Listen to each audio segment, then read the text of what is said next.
Good afternoon. First, I want to apologize for the broadcast not coming out this morning, but we had some technical difficulties at the church and just couldn't get it going in time. So I'm coming to you this afternoon so you can still catch this lesson number 24 from First Samuel. And it covers the balance of chapter 23 from where we left off last week. It's beginning at verse 14, and it will go through the end of chapter 24. So let's get started.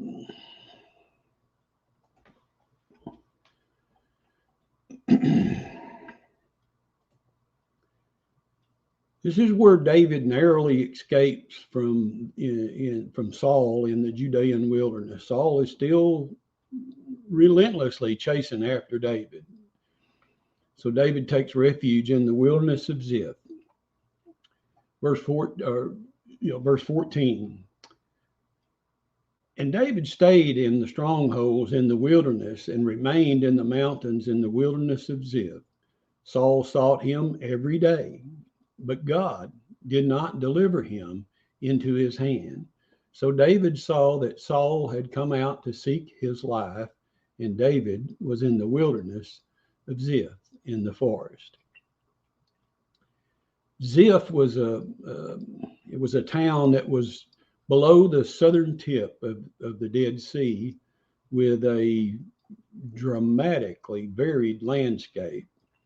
And I can attest to that. I've been there, and it's very near the place where David spent a lot of time, called En Gedi, which is like a tropical paradise in the desert.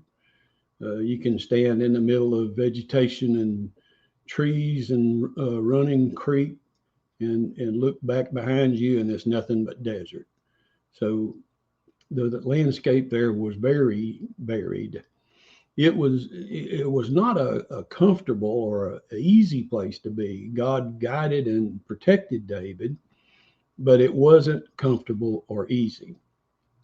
This was an essential time for God's work in David's life. He became a man after God's own heart in the shepherd's field, but he became a king in the wilderness. Saul sought him every day. Saul was determined. He was a determined, unrelenting enemy in his pursuit of David. Saul was so obsessed with killing David that he didn't give attention to the work God had called him to do. But God did not deliver him into his hand. Saul can be as determined as he pleases, but he does not dictate these events. God does. Man can intend and attempt and work all kinds of evil, but God is still in charge. Verses 16 through 18. Then Jonathan, Saul's son, arose and went to David in the woods and strengthened his hand in God. And he said to him, "Do not fear, for the hand of Saul my father shall not find you. You shall be king over Israel, and I shall be next to you. Even my father Saul knows that." So the two of them made a covenant before the Lord, and David stayed in the woods, and Jonathan went to his own house. Strengthened in the hand of the Lord. This is what Jonathan did for David. Jonathan could not rescue David, but he strengthened his hand in God. Jonathan couldn't give David all the answers, but he strengthened his hand in God. Jonathan couldn't stay with David, but he strengthened his hand in God. This was a precious gift. Do not fear. In encouraging David, Jonathan gave him reason to not fear. David could reject fear because God would ultimately protect him. Saul, my father, shall not find you. David could reject fear because God's promise would come to pass. You shall be king over Israel. David could reject fear because he had loyal friends like Jonathan. I shall be next to you. Because of their great friendship, David and Jonathan looked forward to the day when David would be king, and Jonathan would support and help him. But it would never come to pass because Jonathan would die before David became king. Jonathan's encouragement was a mix of divine promises and an expression of hope and desire. Even my father knows that. Saul knew that David would be the next king, that the Lord had ordained it, yet he fought against the will of God with everything he had. The two of them made a covenant before the Lord. David and Jonathan had already made a covenant in 1 Samuel 18:3 and 20:16, but now they confirmed it again, renewing or excuse me, reconfirming a covenant does not make it any less precious. As a matter of fact, it makes it more precious and more valid. This was the last time David and Jonathan saw each other on earth, and their relationship was still confirmed in covenant. Verses 19 through 23. Then the Ziphites came up to Saul at Gibeah, saying, Is David not hiding with us in the strongholds in the woods, in the hill of Hachilah, which is on the south of Jeshimon? Now therefore, O king, come down according to all the desire of your soul to come down, and our part shall be to deliver him into the king's hand. And Saul said, Blessed are you of the Lord, for you have compassion on me. Please go and find out for sure and see the place where he is, where his hideout is, and who has seen him there. For I am told he is very crafty. See therefore and take knowledge of all the lurking places where he hides, and come back to me with certainty, and I will go with you. And it shall be, if he is in the land, that I will search for him throughout all the clans of Judah. Now, our part shall be to deliver him into the king's hand. For every faithful Jonathan, there are also a Ziphite willing to betray. Many a godly man and woman has known both friends and betrayers, just like Jesus did. Blessed are you, O Lord. Saul was so spiritually warped that he said to the betrayers of an innocent man, Blessed are you of the Lord. I'm told that he is very crafty. It wasn't David's craftiness that kept him from Saul's clutches. It was the goodness and faithfulness of the Lord. Saul didn't want to believe that. He didn't want to believe that.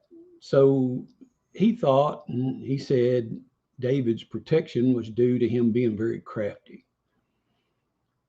Saul didn't want to recognize the Lord, that the Lord was behind David. At this time, David expressed his feelings to the Lord in a song. And that song is Psalm 54. The title of that psalm reads, A Contemplation of David when the Ziphites went and said to Saul, Is David not hiding with us? In Psalm 54, David called out to the Lord for help. Save me, O God, by your name, and vindicate me by your strength. Psalm 54:1. In Psalm 54, David understood his enemies. For strangers have risen up against me, and oppressors have sought after my life. They have not set God before them. Psalm 54:3. And in Psalm 54, David expresses his confidence in the Lord. Behold, God is my helper. The Lord is with those who uphold my life. Psalm 54:4. And also in Psalm 54, David let go of the bitterness and the fear and praised the Lord instead. I will freely sacrifice to you. I will praise your name, O Lord, for it is good. Psalm 54:6. He is now looking at God first. He was looking at his enemies and then supposed friends of his, but now he sees them through God. If you begin with God, your enemies grow small. And if you begin with your enemy, you may never reach God.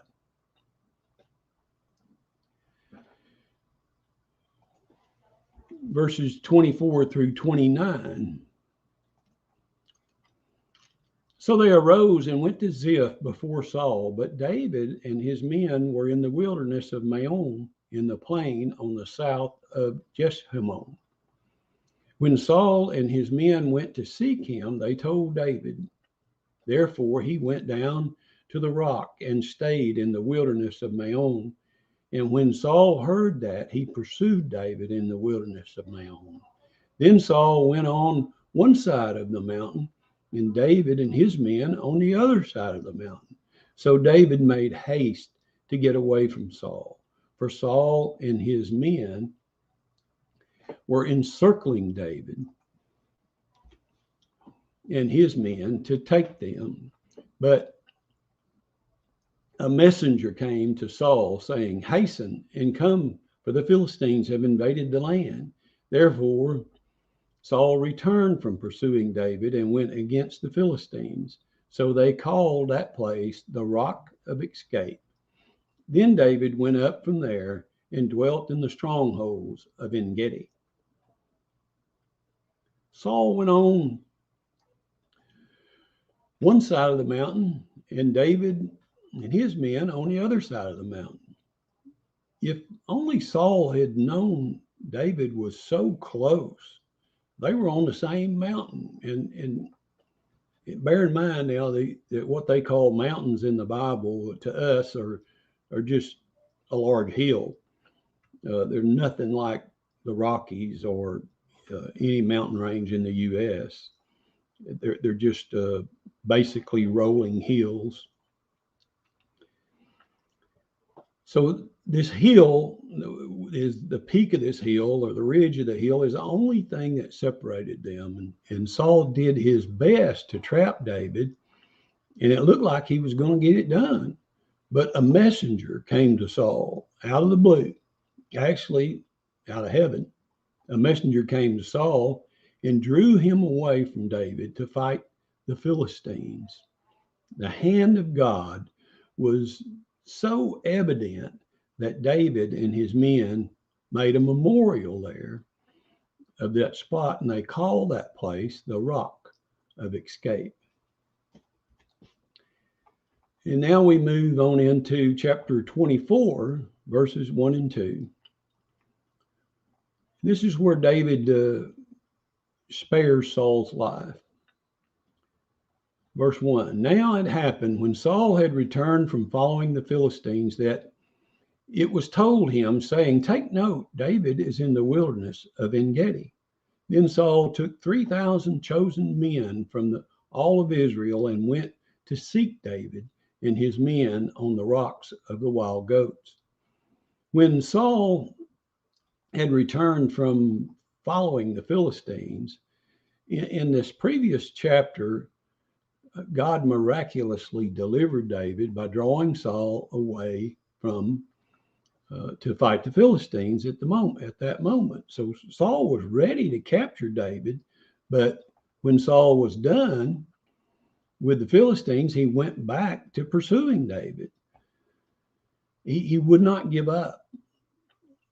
We often wish that our next victory would be a somewhat of a permanent victory. We wish that the spiritual enemies that pursue us, like Saul pursued David, would simply just give up, and we wouldn't have to bother with them anymore. But even when we have victory and they are sent away, they come back, and they will keep coming back until we go to glory with the Lord. That is the only permanent victory we'll find. Excuse me. The wilderness of En-Gedi. The En-Gedi Canyon runs westward from the Dead Sea. One can still see the good-sized creek flowing down the canyon, making En-Gedi with its waterfalls and vegetation seem more like a tropical paradise than being in the middle of a desert. One can also see, excuse me, the numerous caves dotting the hills. It was a great place for David and his men to hide out in the middle of a barren desert. Scouts could easily detect approaching troops. There was plenty of water, and there was wildlife, and there were many caves and defensive positions.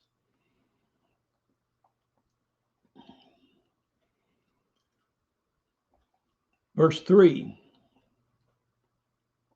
So he came to the sheepfolds by the road where there was a cave, and Saul went in to attend to his needs.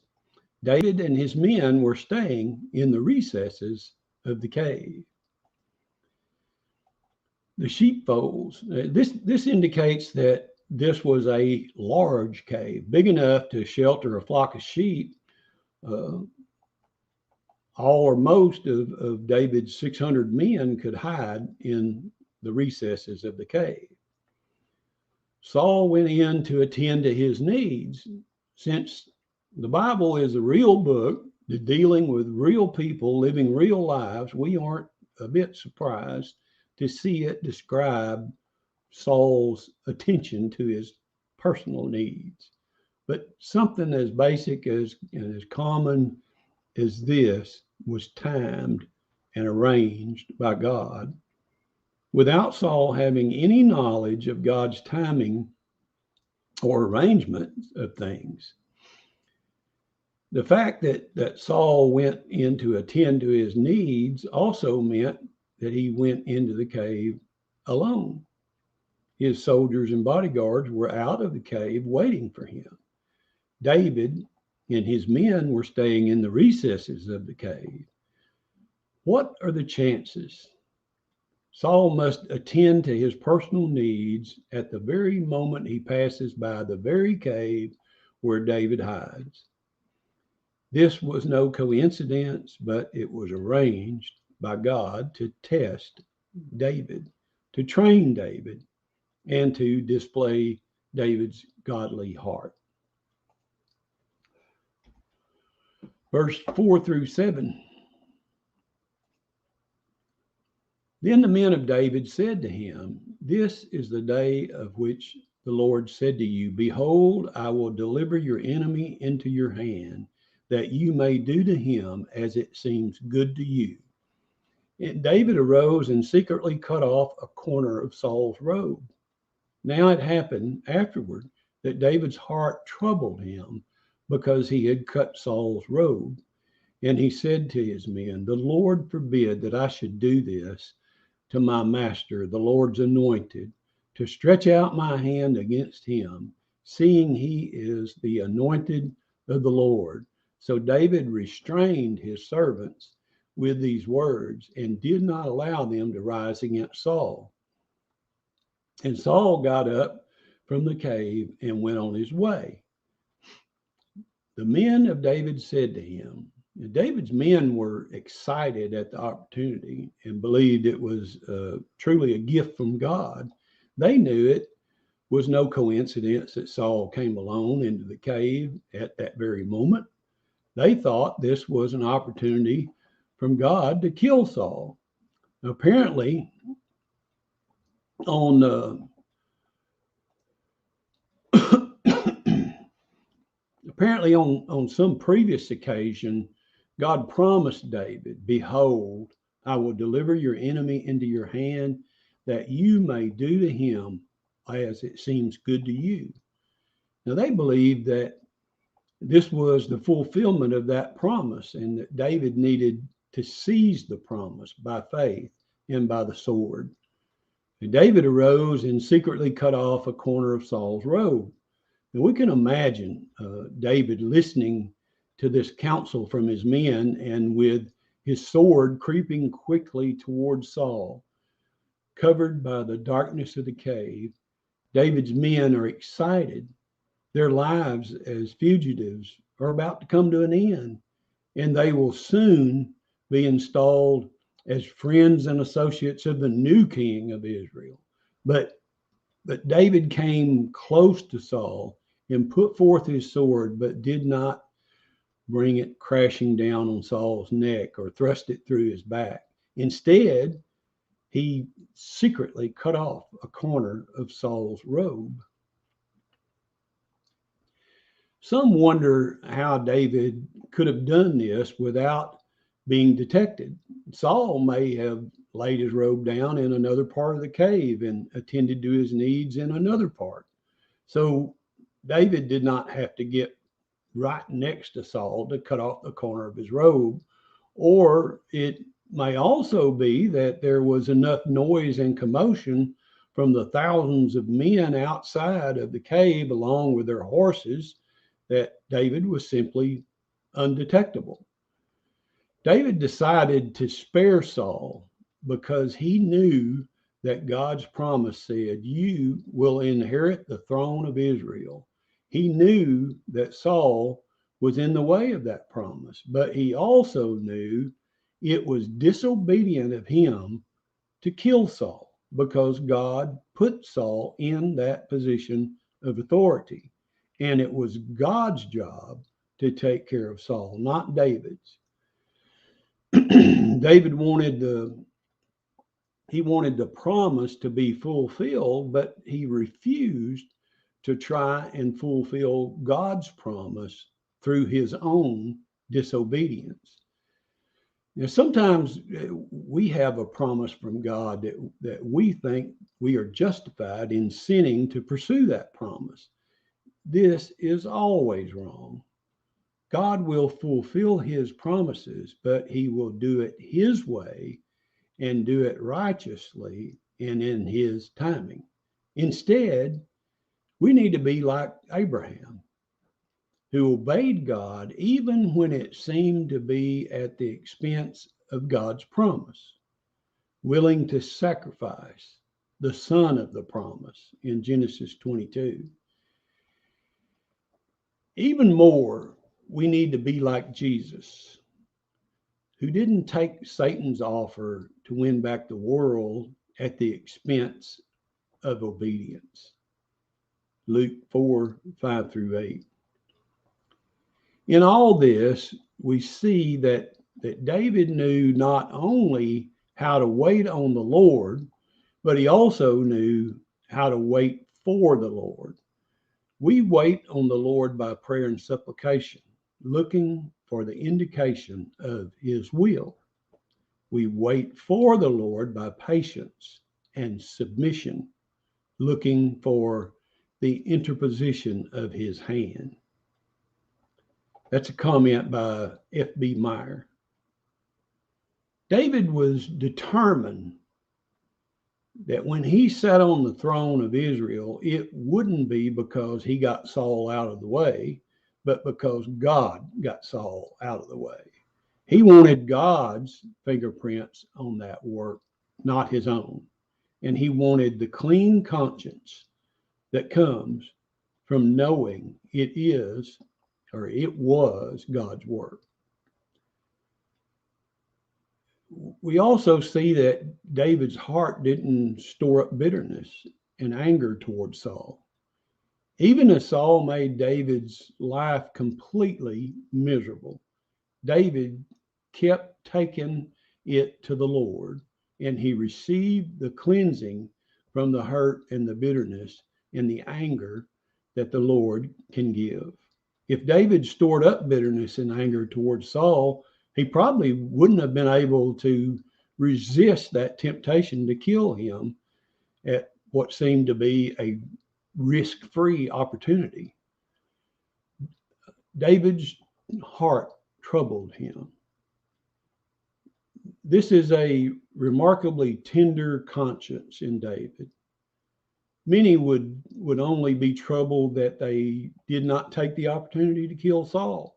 David only cut off the corner of Saul's robe, yet his heart troubled him. Why?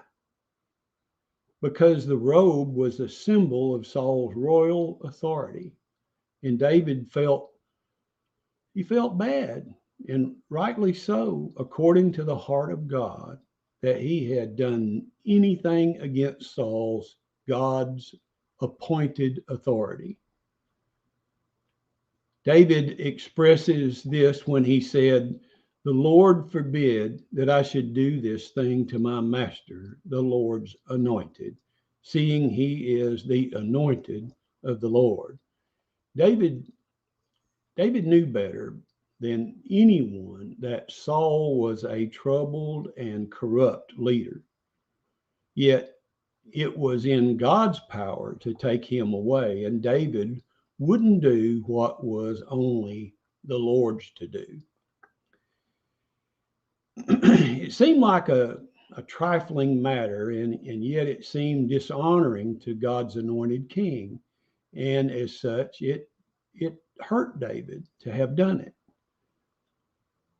We sometimes in conversation and criticism cut off a piece of a man's character, or influence for good, or standing in the esteem of others. Now, shouldn't our hearts be smite with such thoughtless conduct?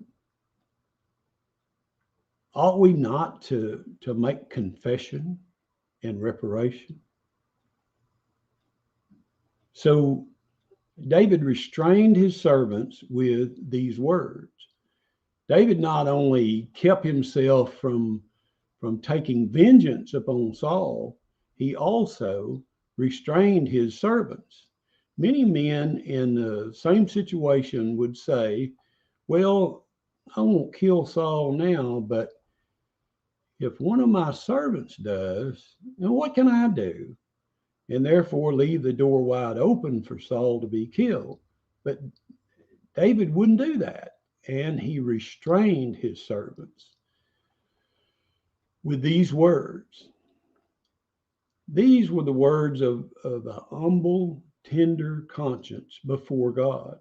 They were the words of a man who was convicted at merely cutting off the corner of Saul's robe. When David's servants saw his godliness and how he wanted to please God in everything, their hearts were restrained from doing any evil against Saul. Verse 8, David also arose afterward, went out of the cave, and called out to Saul, saying, "My lord the king." And when Saul looked behind him, David stooped with his face to the earth and bowed down. David went out of the cave. David took a huge chance here, because he could simply remain in hiding, secure in the fact that Saul had not found him. But he surrendered himself to Saul because he saw the opportunity to show Saul his heart towards him and to reconcile. "My lord the king," David stooped with his face to the earth and bowed twice. This was great submission to Saul. We might think that David had the right to come to Saul as an equal. Well, Saul, we've both been anointed to be king. You've got the throne right now, but I'll have it someday, and you know it. So from one anointed man to another, look at how I just spared your life. Now, that wasn't David's attitude at all. Instead, he said, Saul, you are the boss, and I know it. I respect your place in my as being my leader and as my king. When David stooped with his face to the earth and bowed twice, he also showed great trust in God because he made himself completely vulnerable to Saul. Saul could have killed him very easily at that moment, but David trusted that if he did what was right before God, then God would protect him and fulfill the promise. Verses 9 through 15. And David said to Saul, why do you listen to the words of men who say, indeed, David seeks your harm? Look, this day your eyes have seen that the Lord delivered you today into my hand in the cave. And someone urged me to kill you, but my eye spared you. And I said, I will not stretch out my hand against my Lord, for he is the Lord's anointed. Moreover, my father, see, yes, see the corner of your robe in my hand, for in that I cut off the corner of your robe and did not kill you. Know and see that there is neither evil nor rebellion in my hand, and I have not sinned against you. Yet you hunt my life to take it. Let the Lord judge between you and me, and let the Lord avenge me and you. But my hand shall not be against you. As the proverb of the ancients say, wickedness proceeds from the wicked, but my hand shall not be against you. After whom has the king of Israel come out? Whom do you pursue? A dead dog, a flea? Therefore, let the Lord be judge and judge between you and me, and see and plead my case and deliver me out of your hand. Why do you listen to the words of men? David showed great kindness and tact here to Saul. David knew very well that Saul's fear of David came from Saul himself and not from anyone else. But David put the blame on this nameless others so that it would be easier for Saul to say they were wrong instead of saying I was wrong. Even in confrontation, David covers Saul's sin. He prudently and modestly translates the fault from Saul to his followers and evil counselors. Some might have said, David, lay it on the line, tell it like it is, and David will to some extent. But even as he does, he will show mercy and kindness to Saul. David will fulfill Proverbs 10:12. Love covers all sins. In 1 Peter 4:8, love will cover a multitude of sins. I will stretch out my hand against my Lord, for I will not stretch out my hand against the Lord, for he is the Lord's anointed. This principle of not striking out against God's anointed leaders is good and important, but sometimes it has been misused. The phrase, touch not the Lord's anointed, is in vogue among some Christians and among some leaders. Often to them, it means you should never speak against a pastor or a leader. He is above your criticism or rebuke. So just keep quiet. Sometimes it's used even to prevent a biblical evaluation. of teaching. But when David recognized that Saul was the Lord's anointed and refused to harm him, what David would not do is kill Saul. He did humbly confront Saul with his sin, hoping Saul would change his heart. But it is entirely wrong for people to use the idea of touch not the Lord's anointed to insulate a leader from all evaluation or accountability. See the corner of your robe in my hand. This was proof that David had full opportunity to kill Saul, but did not take that opportunity. As David showed Saul the corner of his robe, Saul must have heard the Spirit of God speaking loudly in his heart. Through this cut robe, God sent a message to Saul. The robe was a picture of Saul's royal authority. And through this, God said, I am cutting away your royal authority. If you remember in 1 Samuel 15:27 through 28, the prophet Samuel rebuked Saul for his hard-hearted disobedience to God.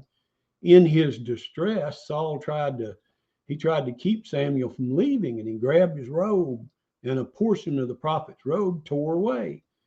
And when Saul was left holding the torn piece of Samuel's robe, Samuel said to him, the Lord has torn the kingdom of Israel from you today and has given it to a neighbor of yours who is better than you. Now, when David confronts Saul with the torn robe, Saul must have been reminded of this incident with Samuel, and God's message to him was loud and clear. Let the Lord judge between you and me. David didn't need to do anything more to defend himself before Saul. He referred to the matter to the Lord. David would let God plead his case and be the judge. David didn't just say, my hand shall not be against you. He proved it by not killing Saul when he had the opportunity. The Living Bible gives a good sense of this, 1 Samuel 24:12. It says, perhaps the Lord will kill you for what you are trying to do to me, but I will never harm you. In fact, David protected Saul by restraining his men in the cave. It was inevitable that Saul would be judged and that he would lose the throne. But it was absolutely God's business to accomplish that, and it was the business of no one else. Jesus established the same principle in Matthew 18:7 when he said, offenses must come, but woe to that man by whom the offenses come. God's judgment is God's business. We put ourselves in a bad place when we make ourselves instruments of God's judgment. Wickedness proceeds from the wicked. David used this proverb to make a point. Saul, if I was really as wicked as your advisors say I am, I really was out to kill you, I would have done that wicked act in the cave, because no wickedness proceeds from me when I had the opportunity. It shows my heart is not wicked towards you. Therefore, let the Lord be judge and see and plead my case and deliver me out of your hand. And David told Saul, I'm still trusting God that he will deliver me out of your hand. Instead of finding a way out of this trial in the flesh, David did the more difficult thing, the harder thing. He trusted in God to deliver him instead of trusting in himself.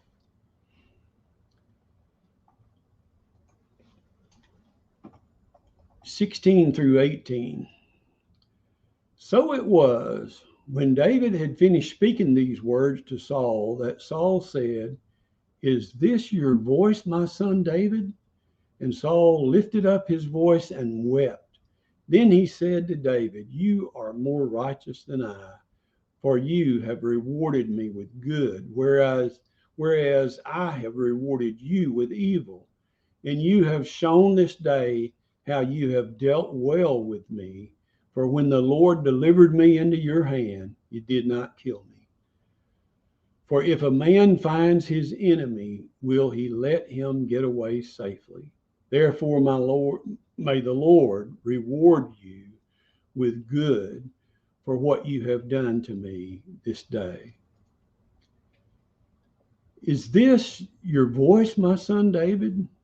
Saul responded so emotionally because Saul lived on the delusion that David was out to get him. And David's refusal to kill Saul when he had the chance proved beyond a doubt that this was false. David's obedience to God and his love to Saul made all the difference in softening Saul's heart.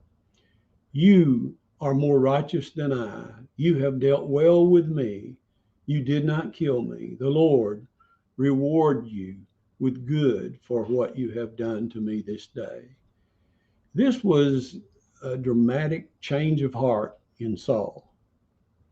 Every change David could have hoped for in Saul has happened. And Saul really seemed sincere about it. Saul lifted up his voice and wept. David heaped coals of kindness upon Saul's head, and it melted Saul's heart. Verses 20 and through 22. "And now I know indeed that you shall surely be king, and that the kingdom of Israel shall be established in your hand. Therefore swear now to me by the Lord that you will not cut off my descendants after me, and that you will not destroy my name from my father's house." So David swore to Saul, and Saul went home, but David and his men went up to the stronghold. "I know indeed that you shall surely be king." Saul knew it all along. See 1 Samuel 23:17. But now he really knows it. "Therefore swear to me." "Know by the Lord that you will not cut off my descendants after me." Now Saul simply wanted the same kind of promise from David that he made to Jonathan in 1 Samuel 20:13 through 16, when they made the covenant together. In that day, when one royal house replaced another, it was very commonplace for the new royal house to kill all the potential rulers, or in other words, all the descendants of the old royal house. Saul knew that one day David and his descendants would rule over Israel, and he wants David to promise that David and his descendants will not kill or mistreat the descendants of Saul. How could David destroy so many of Saul's sons? 2 Samuel 21:8 and 9. David could bind himself by his oaths, but he could not bind God, to whose good pleasure all promises, vows, and oaths must in all reason be submitted. And that was done by God's command, and God was well pleased with it. 2 Samuel 21:14. "And Saul went home, but David and his men went up to the stronghold."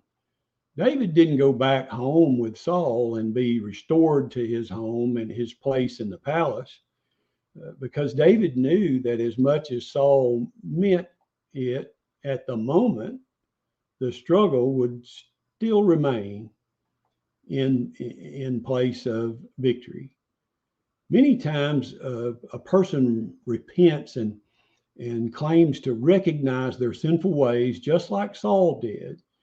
But the validity of the repentance and changed heart is demonstrated by the emotion of sincerity of the moment.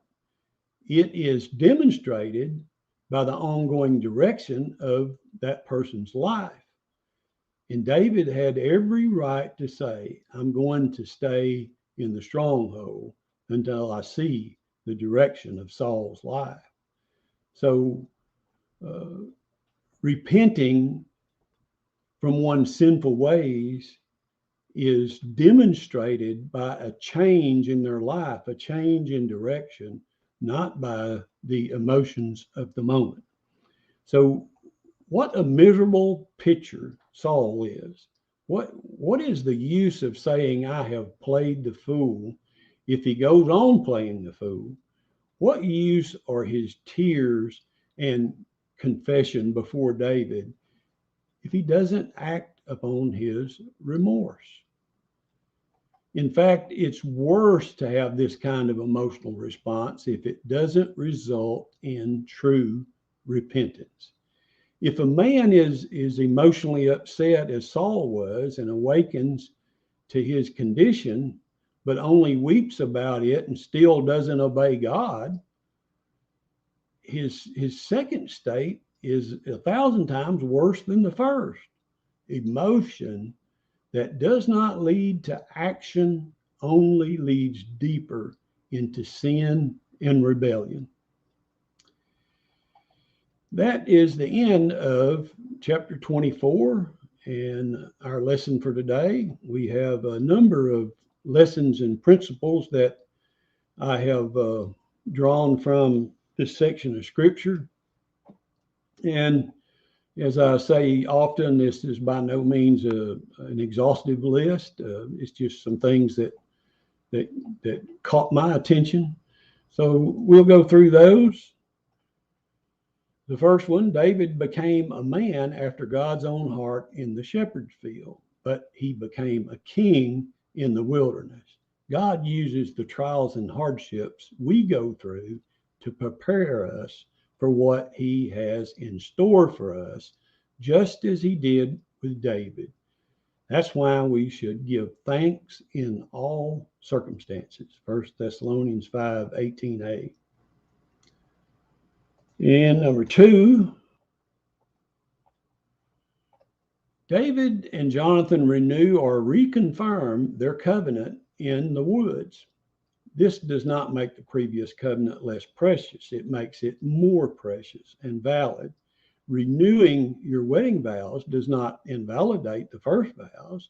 It makes them more precious than ever. And number three, when the Ziphites betrayed David, he was looking at his enemies and these supposed friends, but now he sees them through God. If you begin with God, your enemies grow small. If you begin with your enemies, you may never see God. And what happened to number four? There's number four. David has an opportunity in the cave to kill Saul and assume the throne of King of Israel, knowing that was God's promise to him. David wanted that promise to be fulfilled, but he refused to try to fulfill God's promise through his own disobedience. Sometimes when we have a promise from God, we think we are justified in sinning to pursue that promise. This is always wrong.